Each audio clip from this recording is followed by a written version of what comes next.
Pourrait-on manquer prochainement de gaz ou de pétrole? Faudra-t-il des mesures d'exception? C'est déjà arrivé, souvenez-vous, lors des premiers chocs pétroliers. À l'époque, le gouvernement prend des mesures drastiques. Rationnement de l'essence, baisse de la vitesse sur les routes ou encore fin des programmes télé à 23h.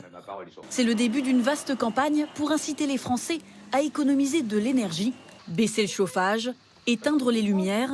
Tu as besoin de toutes ces lampes pour faire tes mots croisés? Ne faites pas tourner le compteur pour rien. Réveil.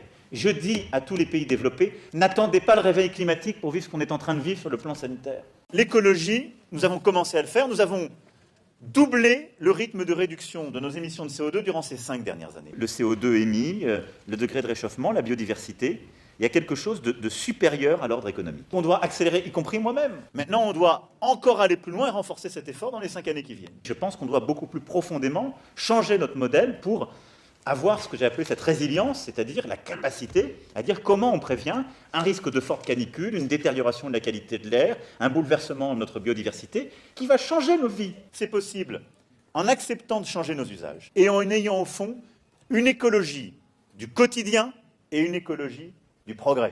Il y a des éléments d'interdépendance mondiaux qui obligent à recomposer une vraie gouvernance et donc un multilatéralisme. Multilatéralisme sanitaire, multilatéralisme politique, et puis un multilatéralisme aussi, que j'espère on arrivera à repenser sur les sujets climatiques, commerciaux et autres. On verra un jour, si l'on y prend garde, des totalitarismes au nom de la catastrophe climatique qui s'annonce, en disant, écoutez, la démocratie a échoué, ça suffit, on met de l'ordre, et on impose un système qui permettra de régler ces problèmes. Aujourd'hui, seriez-vous prêt à accepter des restrictions identiques? Ah oui, bon, évidemment, il n'y a pas de problème. Ah, je l'ai, le pass sanitaire, voilà.